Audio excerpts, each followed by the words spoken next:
দেখছেন আদর্শ তিতুমির পত্রিকার সঙ্গে রয়েছি আমি ধৃতরাষ্ট্র।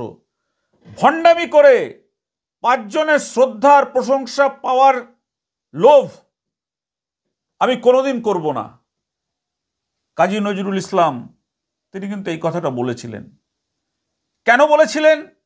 যারা আমাদের এই সমাজে ভণ্ডামি করেন, যারা এই সমাজকে মিথ্যা দিয়ে ঢেকে রাখতে চান, যারা এই সমাজে ধর্মের নামে ব্যবসা করেন, যারা এই সমাজটাকে নিজেকে দেবতা সাজানোর জন্য সমস্ত রকম পরিকল্পনা করেন, সমস্ত রকম চেষ্টা করেন।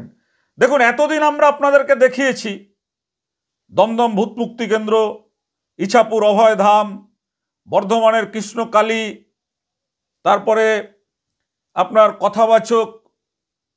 কথাবাচকের কীর্তি আমরা আপনাদেরকে দেখিয়েছি কিভাবে তারা এগুলো করে।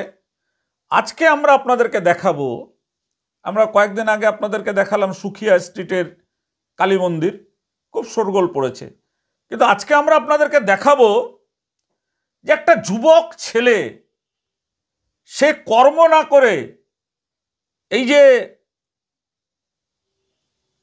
কাজী নজরুল ইসলাম যে কথাটা বলেছিলেন যে ভণ্ডামি করে পাঁচজনের শ্রদ্ধার প্রশংসা পাওয়ার লোভ আমি কোনোদিন করব না, এই যে একটা ছেলেকে আমরা দেখাচ্ছি, আপনারা দেখুন, একটা যুবক ছেলে হাতের মধ্যে শাখা পলা গলিয়ে ধুতি পরে খালি গায়ে হয়ে একেবারে মাটিতে লুটুপুটি খাচ্ছে, কি না মা মনসা।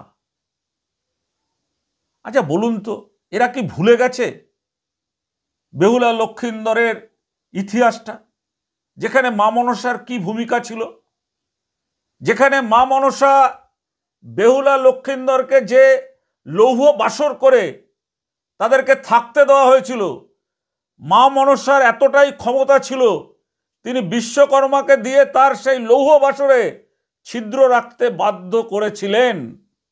এটাই কিন্তু মা মনসা। সেই মা মনসাকে নিয়ে খেলা করছেন। দেখুন কিভাবে একেবারে ধুলো বালিতে লুটিয়ে লুটিয়ে মন্দিরের সামনে কতগুলো দুধ কলা রাখা হয়েছে, সেইগুলোকে কি কষ্ট করে খাচ্ছে। কেন খাচ্ছে? ওই যে আশেপাশে যে লোকগুলো রয়েছে সেই লোকগুলো, আরে মা মনসা মা মনসা, এই যুবক ছেলেটিকে একেবারে মেরুদণ্ড ভেঙে দিচ্ছে। এ কিন্তু ভবিষ্যতে আর কোনোদিন কোনো কর্ম করবে না। কেন করবে না? এ তো বুঝে গেছে যে এই যে কাজটা করছে, মা মনসার রূপ ধরে বলছে মা মনসা হয়ে গেছি আমি, একেবারে হাত বেঁকাতে বেঁকাতে মা মনসার সেই মাটির পাত্রে যে দুধ কলাগুলো রাখা হয়েছে সেগুলো দেখুন কত কষ্ট করে খাচ্ছে। আরে পাগলা, এত কষ্ট করার কি দরকার? কাজ করে খেলে অসুবিধা কি? কত গরিব মানুষ তো কত রকম কাজ করে। আমরা তো দেখি সকালবেলা বিভিন্ন স্টেশনে লোকেরা আসে, তারা মিস্ত্রির কাজ করে, রাজমিস্ত্রি জোগাড়ের কাজ করে, বাড়িঘর রং করে মহিলারা, তারা কত কষ্ট করে জীবন চালায়। আরে দেখুন, একটা বাচ্চা ছেলে নিজেকে মা মনসার লোকে বলছে, আর ও ভাবছে আমি মা মনসা হয়ে গেছি বলে, দেখুন কি ভণ্ডামি করছে। আগে দেখে নিন আপনারা। এটা আপনারা দেখলেন, আমাদের মনে হয় যে এই যে শয়ে শয়ে মানুষ যে পাশে রয়েছেন, এই ছেলেটির মেরুদণ্ড ভেঙে দেওয়ার পেছনে এই লোকগুলো দায়ী। এই লোকগুলো দায়ী। কি করে একজন পুরুষ মানুষ মা মনসা হতে পারেন? কি করে সে মা মনসার এরকম ছল করতে পারেন? এটা ছল ছাড়া কি? মানুষকে ধোঁকা দেওয়ার, মানুষকে ঠকানোর। এই ছলটা বন্ধ করার জন্যই কিন্তু আমরা বলছি আপনি মনসার পুজো করতে পারেন, মা কালীর পুজো করতে পারেন, যে কোনো দেব দেবতার পুজো করার অধিকার আপনার আছে। কিন্তু আপনি নিজে মা কালীর সামনে দাঁড়িয়ে গলায় মালা পরে, জবার মালা পরে আপনি নিজে মা কালী হয়ে যাবেন? আপনার মানে মায়ের নাম করে আপনি স্বর্ণালঙ্কার মানুষের থেকে নিয়ে সেইগুলো গায়ে দেবেন? তাহলে তো এটা ব্যবসা। এই যে আজকে আমরা দেখাচ্ছি আমাদের প্রতিবেদক সুরেন্দ্র কুমার সিং আর গৌরাঙ্গ সাধু, নদিয়ার বগুলা স্টেশন, আপনারা জানেন যে গেদে লোকালে করে যে বগুলা স্টেশন, সেই বগুলা স্টেশনে নেমে হাঁসখালি অটোয় উঠে হাঁসখালি বড় ব্রিজে মা মনসার বাড়ি বললে এই বাড়িটাতে নিয়ে যাবে। আর এইখানে এই ছেলেটি রোজ এইভাবে মনসার নামে লোককে ওই মালসাতে করে লোক দুধ আর কলা দিচ্ছেন, আর সেই দুধ আর কলা খেয়ে সে দেখাচ্ছে যে আমি মা মনসা। তারপরে ওই ভরে পড়ছেন, ভরে পড়ে তারপরে লোককে নিদান দিয়ে তাদের থেকে টাকা পয়সা কামাচ্ছেন। এই জিনিস কিন্তু চলতে পারে না। আমরা মনে করি এর পেছনে আমাদের পশ্চিমবঙ্গের যে সরকার রয়েছে সেই সরকার কেন এই বিষয়গুলো দেখে না? সরকারের কাজ তো কোনো একটা ধর্ম নিয়ে ব্যবসা হচ্ছে, কোনো একজন দেবতা সেজে যাচ্ছেন, একটা মূর্তি রেখে তার সামনে নিজে দেবতা সেজে 100 মানুষকে দাঁড়িয়ে নানান রকম সোশ্যাল মিডিয়াতে প্রচার করে তারপর নিজেকে দেবতা জাহির করে লোককে একেবারে লুটে পুটে সর্বশান্ত করে দেওয়ার পরে তারপর কিন্তু খবর আসছে মানুষের কাছে।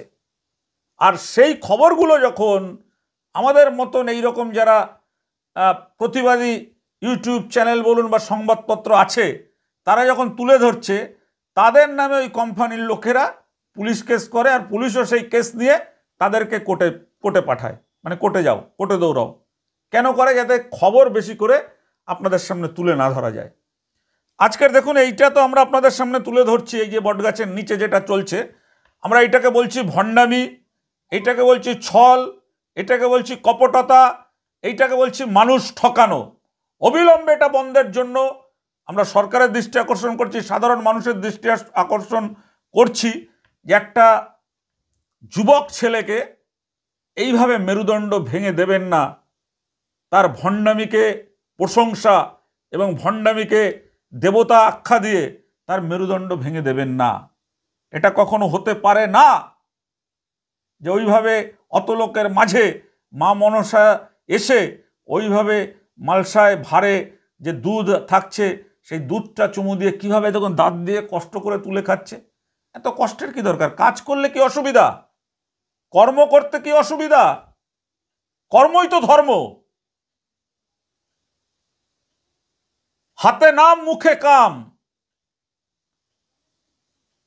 পিছিয়ে পড়া প্রান্তিক মানুষ এই পৃথিবীতে এসেছিলেন, হরিচাঁদ গুরুচাঁদ, তাদের যে স্লোগান ছিল হাতে কাম মুখে নাম। হাত দিয়ে কাজ করো, মুখ দিয়ে নাম করো, তাতেই তুমি তোমার ভেতরে আছে। কেউ এমন আছে বলতে পারবেন যে আমি ঈশ্বরের দেখা পেয়েছি এই যুগে, এই কলি যুগে?